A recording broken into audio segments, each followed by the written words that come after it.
sekarang kita tinggal di desa. Kita menikmati masa-masa pensiun. Tentang berkebun ya, kalau menurut saya kaitan dengan pensiun, saat pensiun yang saya rasakan saya itu ingin hidup tanpa banyak beban. Jadi dari berkebun itulah kami bisa slow living, disitulah kami berproses bersama tanaman-tanaman kami itu. Ya kami bersyukur ya, tinggal di kaki gunung Slamet di bagian selatan. Kebahagiaan yang utama di sini itu kami dapat udara segar, suasananya yang segar, dan itu sangat menenangkan.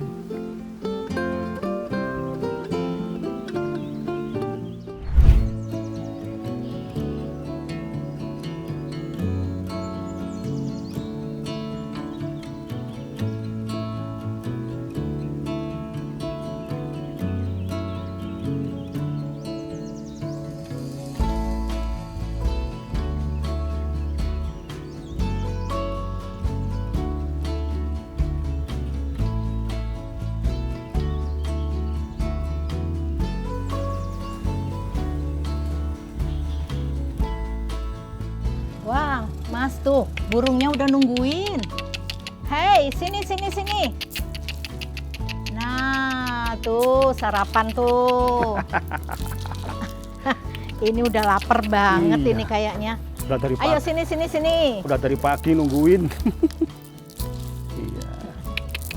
Tuh. Udah, nggak usah berebut. Ayo. Tuh, lapar kamu ya? Jadi langsung habis ya. Tuh. Ini udah banyak banget. Nih, lagi nih. Aduh, kelaparan ini. Halo, nama saya Handoko dan ini istri saya, Erna. Sekarang kita tinggal di desa. Kita menikmati masa-masa pensiun. Jadi kegiatan kita di desa ini yaitu berkebun, memelihara binatang, dan kegiatan-kegiatan yang menurut kami mengasihkan lah untuk tinggal di desa.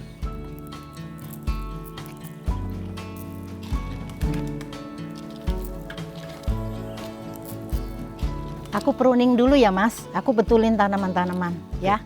Hati-hati.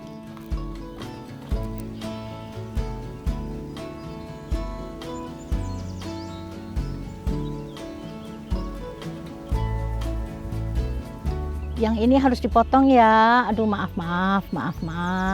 Biar cantik kamu. Biar nanti numbuh lagi. Nanti ditancepin lagi.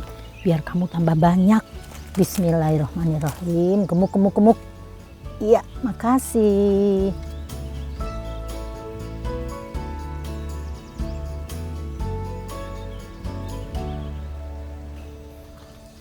Bagaimana Bu? Daunnya masih ada banyak yang bolong? Ini, yang ini nih. Komprenya lihat bolong-bolong banyak banget. Ini kena ulat ini, Mas. Tapi lihat itu, Mas. Itu tuh, Mas, tuh lihat. Tuh, tunasnya udah banyak.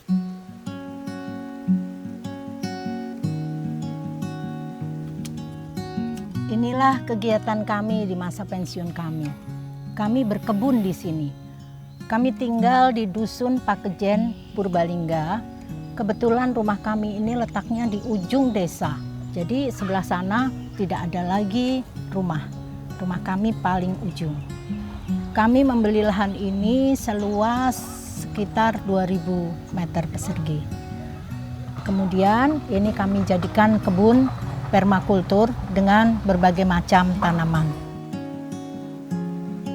Kami tanam banyak sekali jenis tanaman.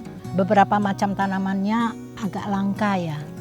Karena memang ini termasuk tanaman-tanaman perennial dan juga tanaman-tanaman yang dapat dikonsumsi, baik dikonsumsi sebagai makanan maupun sebagai minuman. Jadi inilah usaha kami supaya kami punya ketahanan pangan buat kami konsumsi sehari-hari.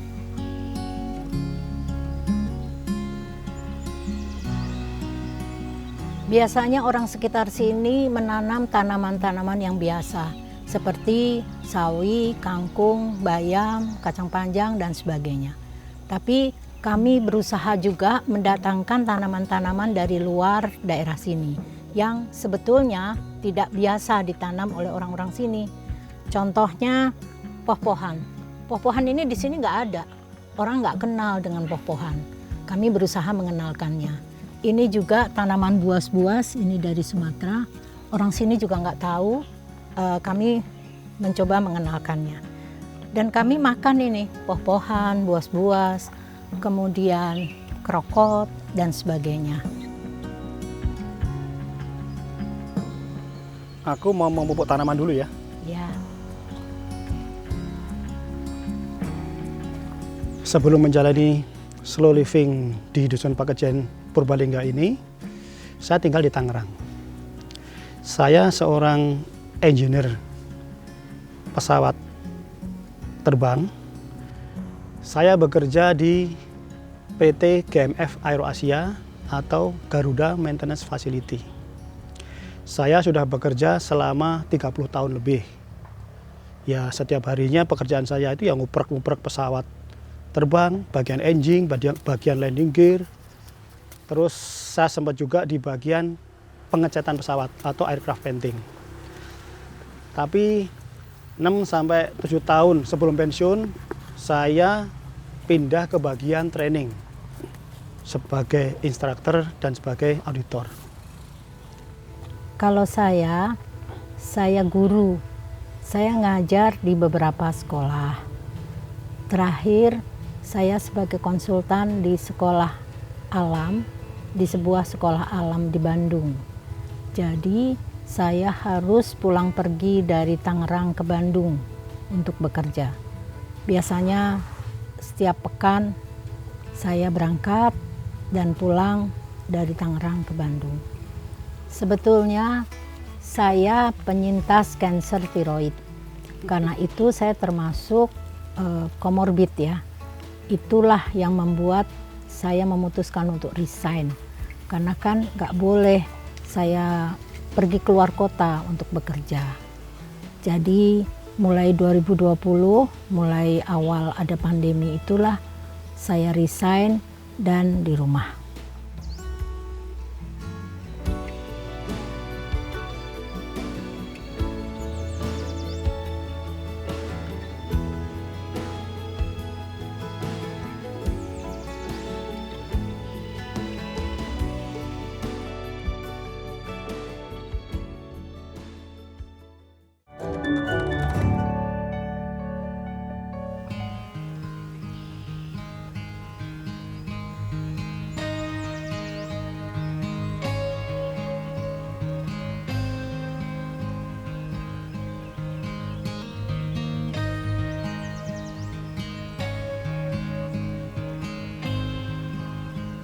Hari ini saya akan meramban beberapa sayuran untuk dimakan nanti.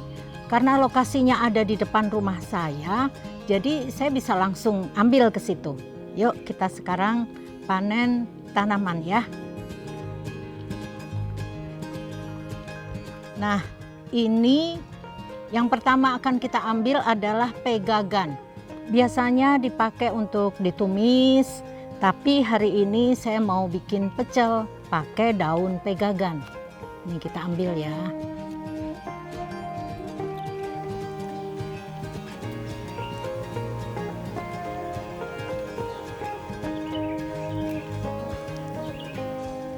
Jadi karena saya itu penyintas, saya harus sangat memperhatikan makanan yang saya konsumsi. Nah, dulu ketika masih di Tangerang, saya sudah suka bertanam. Tapi kan terbatas sekali ya, lahannya tidak ada dan saya hanya bisa bertanam di pot-pot aja. Dan keinginan untuk mengkonsumsi makanan sehat, organik, itu kan kuat ya, terutama sebagai penyintas. Jadi begitu sampai di sini, yang terfikir langsung saya harus berkebun. Dan betul juga, setelah berkebun, saya jadi bisa menikmati sayuran-sayuran segar, pastinya sehat karena kami tidak menggunakan pestisida atau pupuk kimia. Dan juga saya menikmati juga itu ada kupu-kupu, ada tonggeret, ada macam-macam yang berdatangan karena ya kami banyak menanam pohon ya. Jadi binatang-binatang itu juga tinggal di sekitar kami. Mereka nyaman, jadi kami pun nyaman.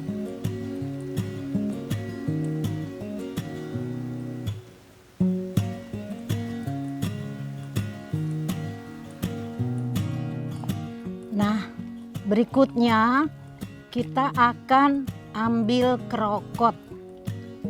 Krokot ini mudah tumbuh juga. Banyak yang sudah kenal dengan krokot. Bunganya cantik ya. Ini kenapa kami menanam banyak krokot? Karena dia disukai lebah.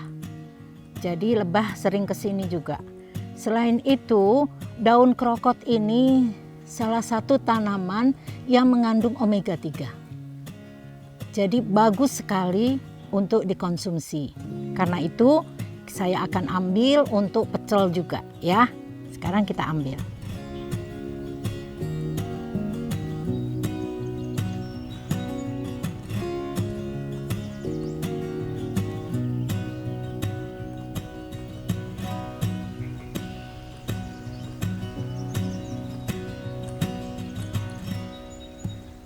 Berikutnya adalah daun adas. Sebetulnya nggak banyak yang pakai ini, tapi di daerah Bandungan, Semarang, daun adas ini banyak dipakai juga untuk pecel dan urap. Nah, kita akan coba ya pecel pakai ini juga. Oke.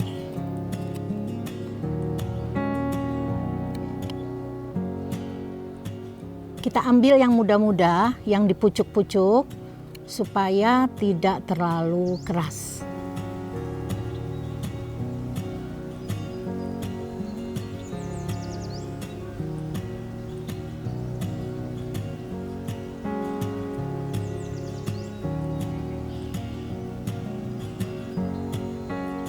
Nah, ini saya juga tanam parijoto. Tanaman ini banyak ditemui di Gunung Muria, Kudus. Nah, parijoto ini banyak mengandung antioksidan. Kita makannya yang hitam karena dia manis. Kalau yang merah atau yang pink muda ini masih asam. Nih kita icipin ya, enak sekali nih. Manis enak. Dan banyak sekali mengandung antioksidan, sehat. Nah, ini adalah bagian kebun kita yang di bawah. Di sini banyak sekali sayuran karena di sini sinar matahari full. Jadi di sini ditanam ada bayam Brazil, ada cabai, tomat, ada daun bawang dan sebagainya. Kita akan ambil bayam Brazil buat tambahan pecel ya. Ini bayam Brazilnya.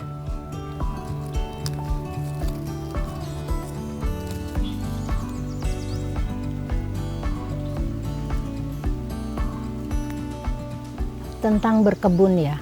Sebetulnya kalau menurut saya kaitan dengan pensiun. Saat pensiun yang saya rasakan saya itu ingin hidup tanpa banyak beban. Tanpa target-target yang harus dicapai. Nah, dengan berkebun itu kami berdua targetnya bukan di hasil, tapi justru di proses. Disitulah kami berproses bersama tanaman-tanaman kami itu.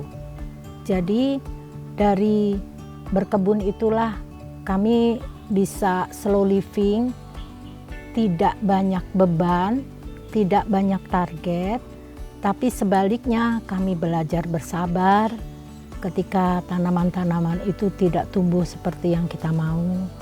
Kita juga belajar legowo ketika buah-buahan itu nggak seperti yang kita harapkan. Kita beli banyak tanaman buah tapi nggak berbuah. Nah, di situ kita legowo, bersabar, dan terus semangat dengan belajar bertanam tadi.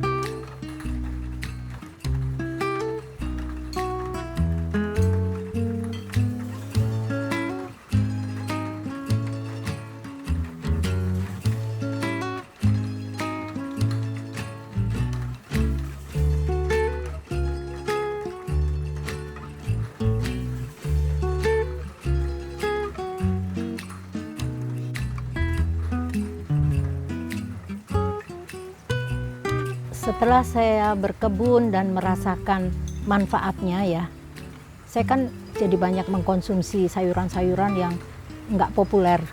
Saya ingin menularkan itu ke masyarakat sini. Karena masyarakat sini itu mindsetnya tentang sayuran itu hanya bayam, kangkung, sawi, kacang panjang, dan sebagainya. Itu aja. Padahal kan ternyata setelah saya rasakan makan makanan itu enak-enak aja. Kayak bayam Brazil, ginseng Jawa, krokot, adas, dan sebagainya tadi. Itu ingin deh saya tularkan ke masyarakat sini.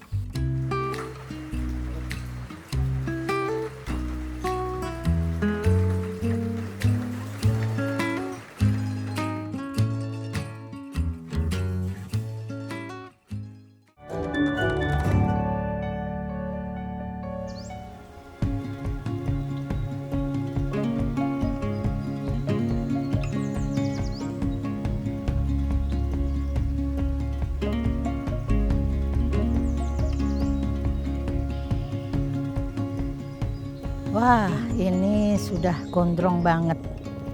Kita pruning aja ya. Nah, ini namanya rosella merah. Biasanya kalau orang-orang itu diambil hanya di bunga-bunga ini, yang kuncup-kuncup ini. Tapi sebetulnya daun-daun dan ininya, tangkainya ini bagus juga untuk dikonsumsi. Bisa dikonsumsi langsung nih, tangkainya enak loh. Rasanya asem, bisa juga untuk minuman. Nih saya makan ya. Seger. Jadi nanti minumannya pun rasanya begitu asam segar. Saya biasa untuk minuman. Nah ini banyak mengandung vitamin C. Ini nanti saya akan potong-potongin ujungnya. Ini bisa buat minuman ya. Nanti kita bikin minumannya. Ini nanti saya tancepin lagi sehingga bisa menjadi tanaman baru. Bismillahirrahmanirrahim.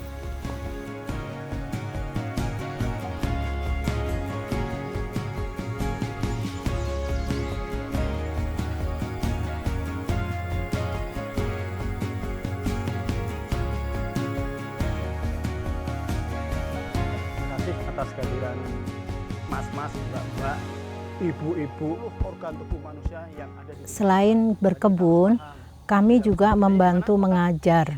Sebetulnya pihak GPI ya yang membuat PKBM untuk masyarakat sini yang memang banyak putus sekolah. Nah, disitulah kami membantu mengajar sesuai dengan kemampuan kami. Kami melihat langsung bahwa pendidikan di sini itu masih dianggap kurang penting lah oleh masyarakat sekitar. Dan sedihnya mereka tidak tahu bahwa pendidikan itu sangat berpengaruh kepada kehidupan. Ya contohnya ketika mereka bekerja ke kota, itu ya mereka hanya bisa mengandalkan otot dengan gaji yang sangat minim. Misalnya jadi tukang bangunan. Kami lihat kasihan sekali. Dari situlah kami berniat kuatlah untuk membantu Geria Petualang Indonesia untuk mencoba mengangkat pendidikannya itu. Kami mengajar paket B dan C yang sebagian muridnya itu bapak-bapak dan ibu-ibu putus sekolah.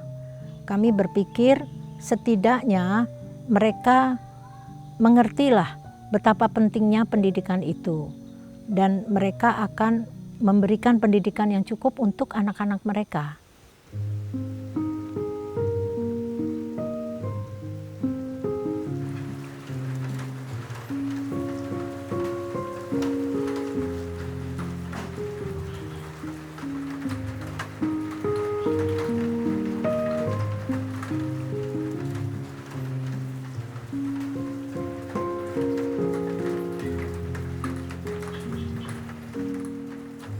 Memang sih pandangan untuk slow living itu butuh tabungan dulu yang besar, yang banyak, baru bisa slow living. Tapi menurut saya nggak gitu juga kok. Kalau memang kita mau slow living, ya kita namanya juga slow living, jadi harus menurunkan kebutuhan-kebutuhan kita. Kita harus berhemat dan memilah yang betul-betul penting. Misalnya contoh masalah makan. Kita dengan usia pensiun ini kan sudah nggak butuh ya makanan-makanan yang aneh-aneh. Jadi ya udah, kita banyak makan sayur, kita memanfaatkan hasil pekarangan kita, hasil buah. Jadi ya kalau kita nggak tanam, nggak punya anggur, ya nggak usah beli anggur. Kita makan pepaya aja, itu cukup sehat. Jadi akhirnya ya kebutuhan kita harus kita sesuaikan dengan kemampuan kita. Bahkan saya pernah melakukan barter dengan warung. Saat itu produksi cabai saya lagi melimpah, banyak sekali. Saya agak bingung juga karena kebetulan saya nggak suka pedas. Jadi oleh yang bantu-bantu itu dibilang, "Ibu bawa aja ke warung." Jadi saya bawa ke warung dan saya barter dengan beras dan telur. Jadi kalau kita mau slow living, sebetulnya nggak harus freedom finansial dulu, harus punya tabungan yang besar dulu, enggak sih. Begitu kita niat hidup di desa, ya sudah, kita harus turunkan standar hidup kita. Bukan berarti menurunkan kualitasnya ya, tapi keinginan-keinginan kita, kebutuhan-kebutuhan kita, itu harus kita turunkan sesuai dengan kemampuan kita. Dan tidak hanya di sisi makanan ya, yang bisa kita hemat. Contohnya adalah kebutuhan baju, sepatu, dan sebagainya. Itu kita nggak butuh ganti-ganti seperti halnya orang kota. Kita cukup pakai baju-baju sederhana untuk berkebun. Jadi anggapan bahwa slow living dan hidup di desa itu butuh financial freedom dulu, itu menurut saya enggak. Tergantung niat dan tekad ya. Iya. Kalau memang mau hidup sederhana, mau hidup di desa berarti hidup sederhana, berarti mengurangi keinginan, mengurangi kebutuhan.